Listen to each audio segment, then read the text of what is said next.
Welcome back here on Live Now from Fox. The time 8:31 over on the East Coast and 5:31 on the West Coast. My name is Josh Breslow, and I'm here to bring you all of your top stories from across the country and across the world.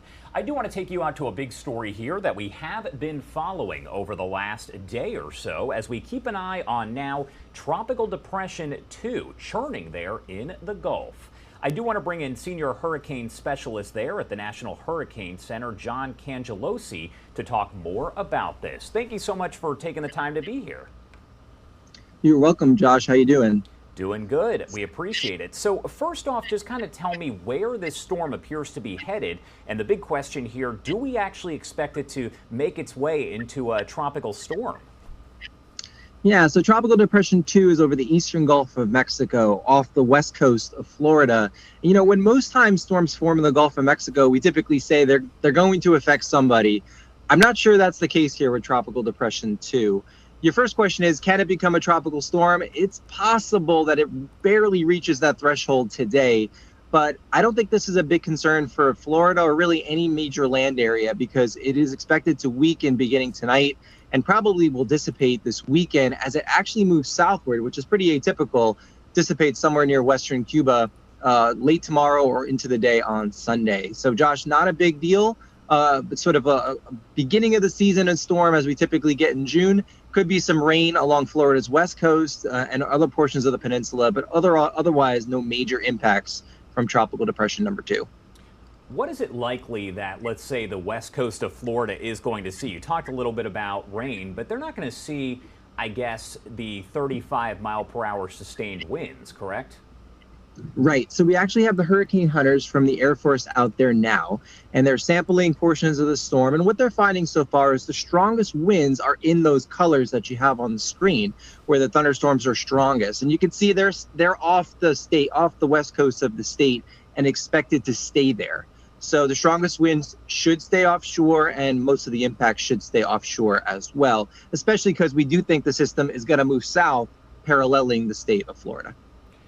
Is it out of the ordinary to actually see the Tropical Depression number 2, let's say, the fact that we're talking about this on day 2 of the Atlantic hurricane season, is that a normal occurrence?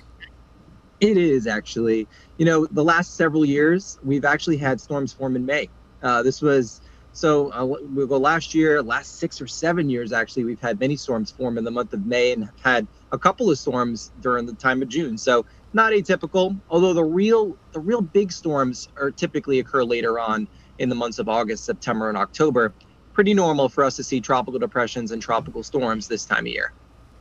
What are we expecting for this hurricane season? Because from what I've heard, it sounds like it is expected to be fairly normal, near normal, I think is the term that was used. Yeah, so that's NOAA's best bet, is that the overall numbers of storms end up in the normal range. You know, I sort of hate this word though, Josh, because we all live locally. And the reality is, what exactly is a normal hurricane season? And just for reference, last year in 2022 was also a normal hurricane season. The average amount of hurricanes, the average amount of major hurricanes, and even the average amount of an index we use called the accumulated cyclone energy. But try telling people in Lee County, Florida, in the Fort Myers area, that 2022 was just an average hurricane season. It's very local. It only takes 1 or 2 to cause true devastation for areas we live in.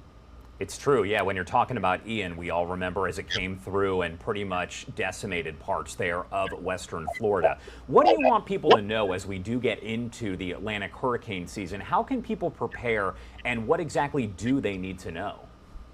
I think, you know, with all this migration south in our country into places that see more and more impacts from hurricanes, I think it's important that everyone evaluates their own risk. And what I mean by that is, first, know, especially if you've moved, do you live in an evacuation zone? It's really important for you to find that out. And if you do live in an evacuation zone, what would you do if you were told to evacuate? Where would you go? If you don't live in an evacuation zone, then just think about protecting your home. How can you build up better structure? Do you have quality insurance? You know, have your hurricane supplies ready in case you're under the gun. So just kind of know what you would do ahead of time. This way, all that pressure and emotion is just kind of you don't worry about it in case a storm is threatening your area. And I know because I grew up in South Florida, we would watch as the storms would come through. And when you hear Category 1, really even Category 2, a lot of people say, it's not going to be that bad, we're used to it. What do you say to those people who are saying, I don't need to be prepared because it could be something that's only a 1, maybe a 2?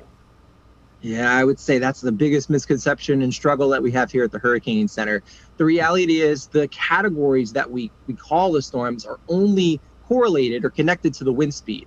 But the reality is, and you can look at many studies now, most people unfortunately lose their lives in hurricanes because they drown. And due to the storm surge flooding, or due to the rain-induced floods, or due to rip currents near the beaches. So the reality is water has been the biggest killer, and that is not connected to the category. So if you're just focusing on the category, you're only thinking about the wind speed and the damage from the wind, but you're neglecting the other side that has been more deadly, which is the water-related hazards.